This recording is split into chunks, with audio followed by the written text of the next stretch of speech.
away early. What did you like about the effort all 4 quarters tonight? I mean, we brought the energy from the start, and we did that throughout the whole game.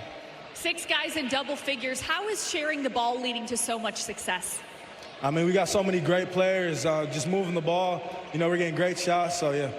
Speaking of great players, we're used to seeing you dunk, but you had a flashy dunk tonight. You had a windmill. How'd you get that done? I've been holding back a little bit. I got to do a little bit more dunks. They gave me a 9 out of 10 on that one, so I got to do better. What did your teammates say when you went to the bench?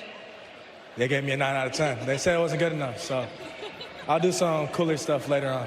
More flashy dunks in the future. Great win. Thanks so much. Thank you. All right, men, we are go for launch. 3, 2, 1. Big drive, Steve Ruff there.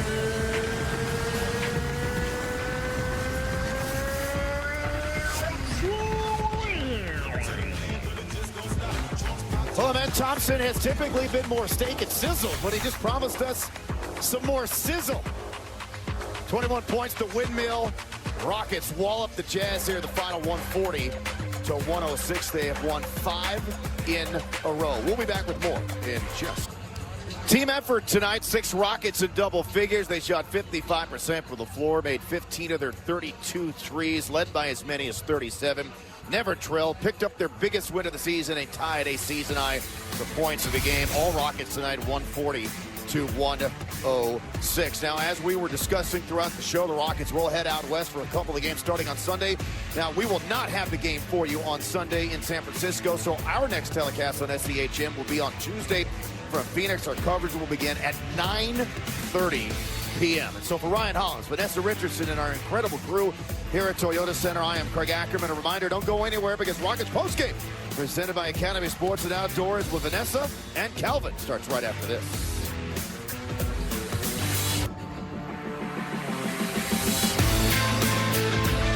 Taco Bell's.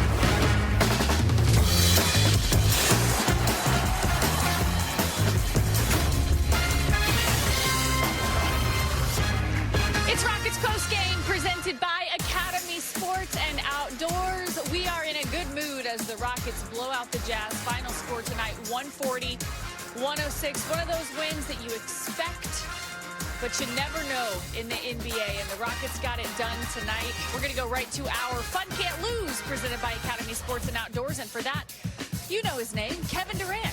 25 points tonight. He was awesome. He had 6 assists, so he wasn't just scoring. He was sharing the sugar, as they say. He looked awesome tonight. What did you think of the effort, the just kind of synergy that he helped with this team, Calvin? Well, when you look at the fact that he had 25 points, it only took 12 shots. Yeah, great So that point. tells you he's not chasing anything that has to do with points. It's just a complete all-around game.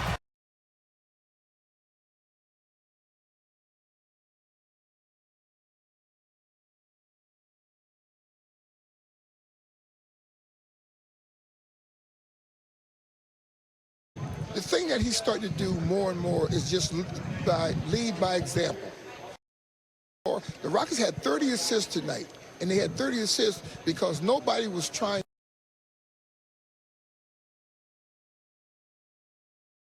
with 40 points, with 140 points. And you had 6 players in double figures.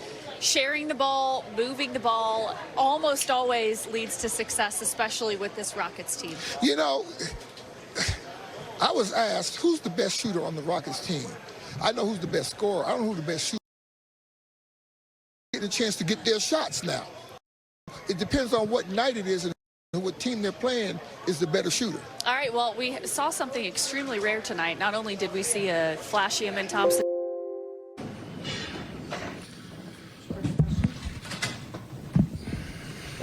Coach, throughout this winning streak, you all have had 30 or more assists in each game. What have you seen as more efficient from the offense?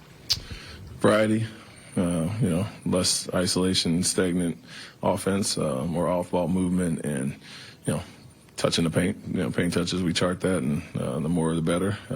Leading the kickouts, leading the drop-offs, and then some part of it is obviously guys have to make shots, and guys have come back around a little bit there, and so unselfishness is great. But as impressive as that is, I think taking care of the ball. We had 10 tonight, 10 turnovers, only 3 in the second half. I think maybe a late shot clock violation. So a few single-digit turnover games and 10 tonight is obviously much better than what we've had in the past with 20+. And you get ready to head out on your final road trip. How good was it to get some of your starters some rest tonight? Always great. Trying to shave down those minutes as much as possible. In a game like tonight where, they don't have a lot of players, it could obviously look like Milwaukee or Memphis or Chicago, and we came out from the start, handled business, and it's impressive to score 140 and, 34, 35, 38, 33-point quarters, but I think as impressive as that is to play defense and not give up a 30-point quarter in a game like that. So you got 22, 28, 28, 28, and 106 only is great defense and great focus in a game like that. To hold them for 5 for 27 from 3, is that a testament to coming out with the right approach and following the game plan? Yeah, absolutely. I think I go back to Washington game and Chicago game where they had some lesser shooters and we were just hoping they missed and kind of following them around, and we want to get away from that and be aggressive regardless and make guys have to think about it at least, regardless if they're a high percentage shooter or not. And we did that tonight and did that lately since those games early on, and I think that's just got to be one of our mantras, is be physical regardless, and just a non-shooter or not, and that'll be the result. You referenced a streak of low turnover games. Is that something where you guys feel like you've turned the corner and it's sustainable going into the postseason? Yeah, definitely. I mean, teams are still blitzing, going after Alperen, going after Kevin. I think we need to improve and continue to improve in that area, and a big part of that was not turning the ball over out of the traps. And when you get to the middle, our guys can kind of make plays there, and that's just the first piece of it. But in general, I think not playing in the crowd as much, not taking that extra dribble or two, and just getting off the ball and letting the next guy make a play or getting a hockey assist for yourself. And so guys are doing that better. And like I said, once shots start to fall, guys start to trust it a little bit more and get off the ball. Third quarter, they got it down to 14. What did you just like about that response to be able to basically double the lead from that point on?